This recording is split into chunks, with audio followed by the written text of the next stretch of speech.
Hello guys. Hello guys, welcome. Nandito ako ngayon sa San Fernando guys. Pero may sasabihin lang ako sa inyo.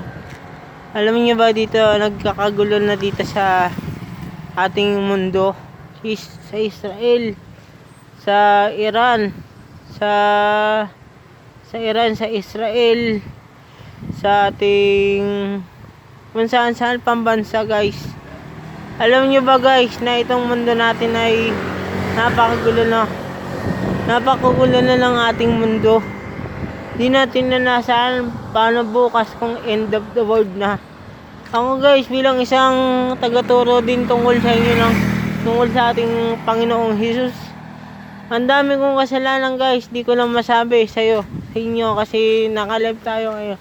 Di ko lang masabi guys yung mga kasalanan ko, yung mga panggagago ko minsan, yung mga walang hiyang ginagawa ko. Pero alam nyo guys, kahit gaano ka pa kasalanan mo sa buhay, hindi ka pinapabayaan ng Panginoon. Promise yan.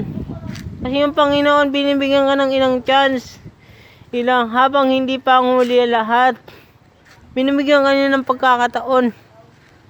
Kaya sasabihin na bumalik loob ka na sa Diyos, tapos ginagawa mo pa rin yan. Bumalik loob ka na sa Diyos, tapos gumagawa ka pa rin masama. Sana po maunamaan nyo. Ang Panginoong Jesus, lagi nandyan, magabay sa atin. Hindi niya tayo pinapabayaan kahit anong mangyari. Kasi ang Panginoong Jesus, binibigyan tayo ng chance ng Panginoon. Nandito ako ngayon. Binibigyan tayo ng chance ng Panginoon. Amen. Nakasulat sa Bible na kahit kailan hindi ka tatalikuran ng Diyos, maaaring lalayo ka sa Diyos dahil sa kagustuhan mo, gawa ng kasalanan. Kasi sa paggawa ng kasalanan, lalo kang lumalayo sa Diyos. Lalo kang lumalayo sa Diyos pag gumagawa ka ng masama. Kaya ito, remember that ang Panginoong Hesus, di kanya kinakalimutan, di kanya pinapabayaan. Hanggang nandyan siya, hindi kanya hayaan mapahamak kahit ang dami mong kasalanan. Hindi kanya papahamak. Hindi kanya papabayaan ng Panginoon kasi may chance pa magbago habang hindi pa ulit lahat. Diyos ko po, ayaw ko lahat tayo masunog sa apoy. Ang dami kong kasalanan. Apoy ng impyerno na hindi mo maintindihan, nagbabaga.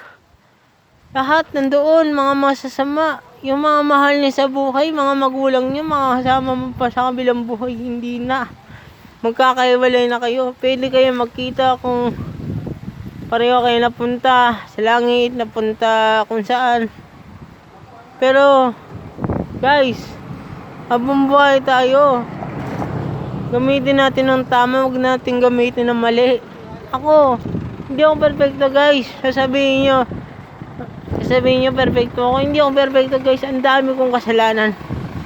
Ang dami kong kasalanan guys. Hindi mabilang mga kasalanan ko. Sa mga ginagawa kong hindi magaganda. Guys, alam nyo guys. Tuloy-tuloy lang ang buhay kasi ang Diyos di tayo pababayaan. Sa mga taga-Israel dyan, taga mga Pinoy dyan, ingat kayo. Kumapit lang tayo guys kasi darating ang panahon, maliligtas tayo ng Panginoon. Basta magbago lang tayo. Basta ipagpatuloy natin ang pagbabago mula sa Diyos. Sa Kanya nagmumula ang kagalingan natin. Sa Kanya nagmumula ang pag-asa. Nimala ka sa akin. Kaya tayong iligtas ng Diyos basta magbago lang tayo. Yun lang, peace out, subscribe.